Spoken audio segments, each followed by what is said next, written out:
Avez-vous déjà réfléchi à ce que signifie vraiment être vivant?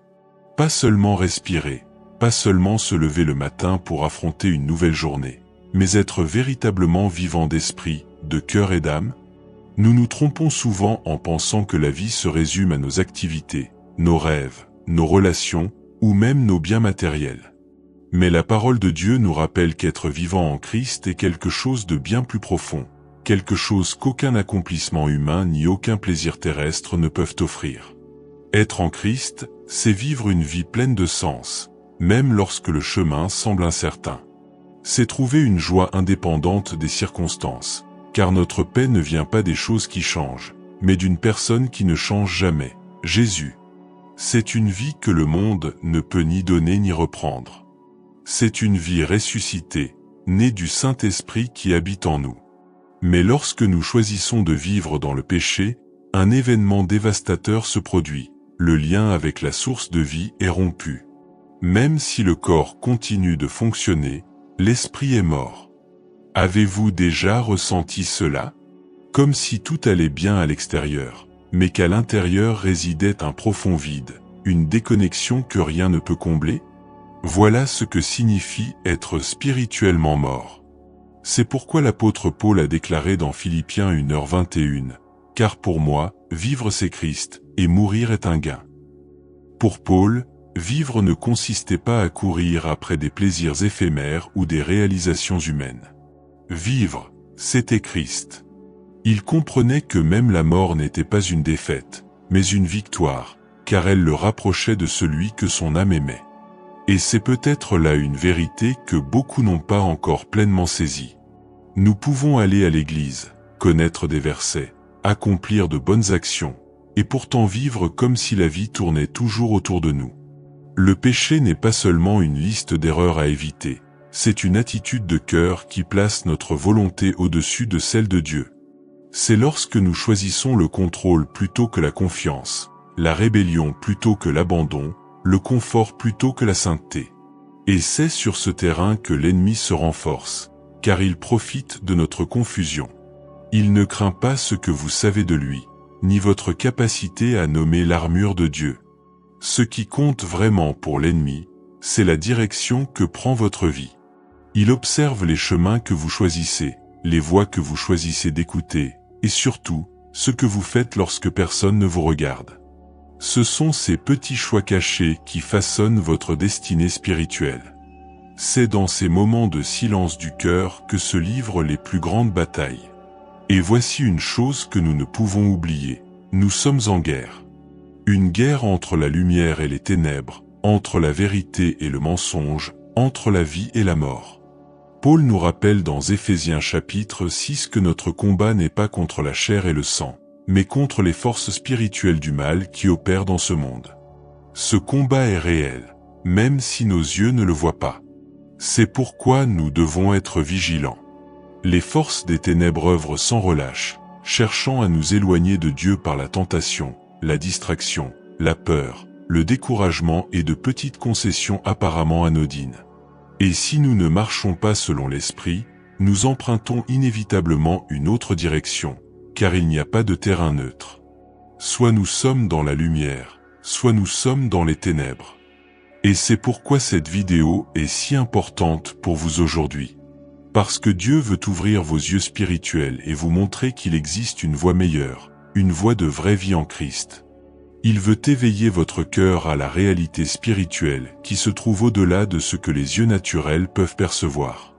Si ce message vous touche déjà, je vous invite à rester avec nous jusqu'au bout, car ensemble nous prierons et rechercherons la présence de Dieu.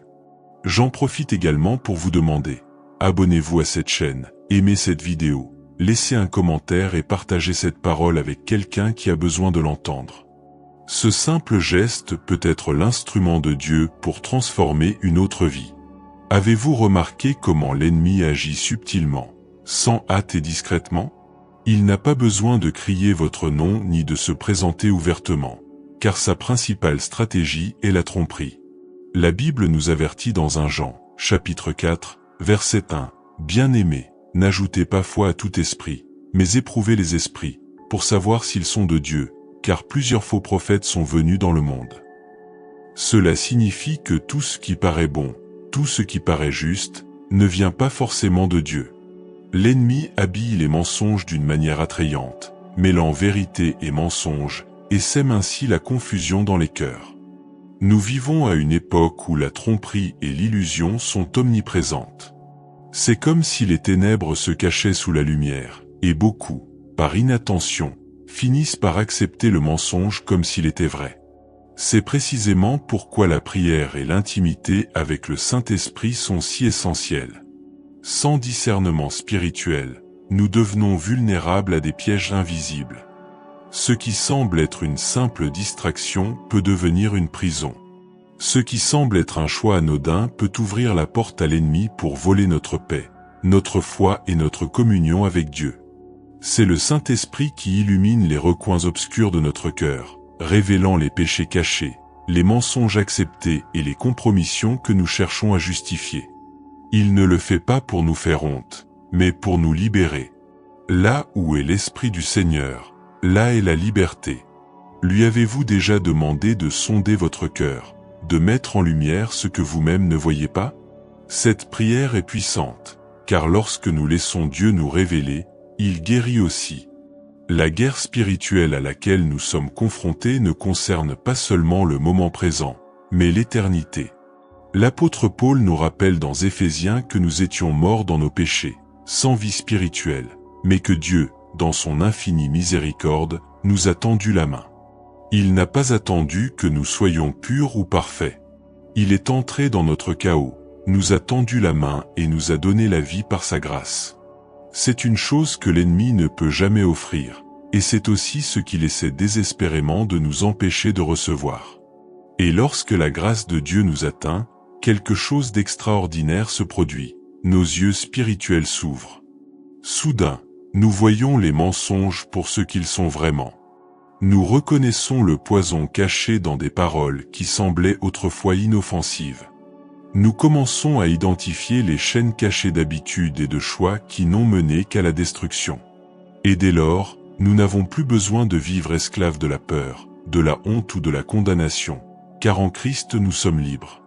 Oui, l'ennemi persistera. Il ne cessera pas de semer le doute, de murmurer des mensonges et de semer le découragement.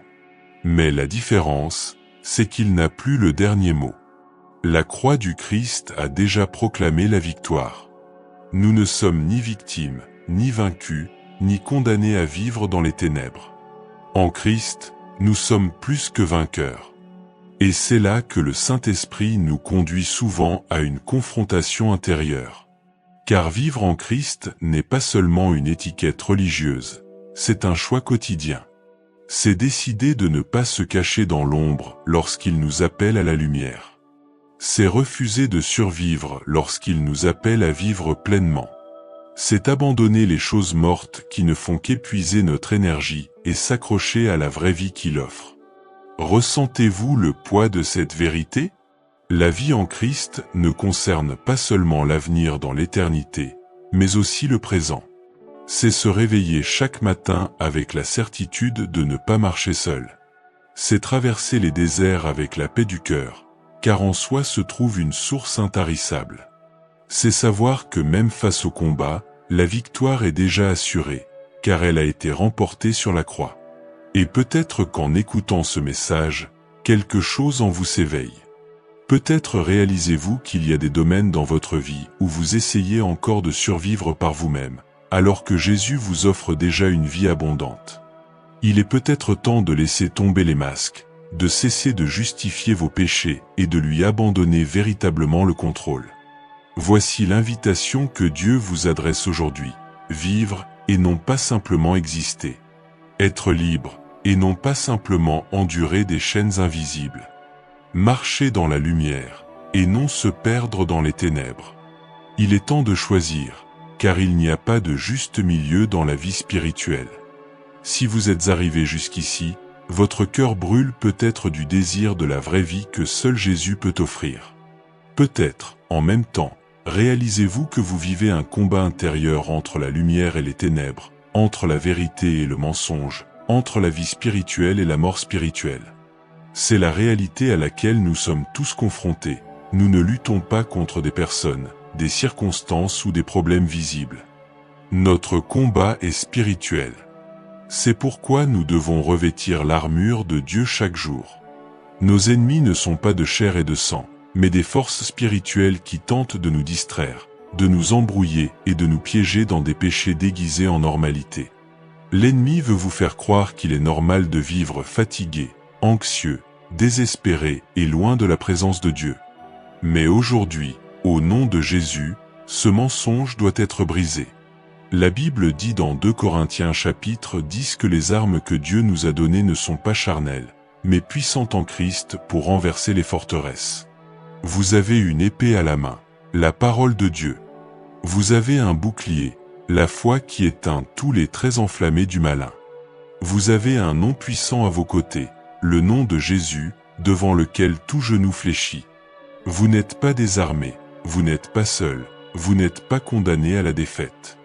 Et maintenant, en cet instant, je veux que vous vous joigniez à moi dans la prière.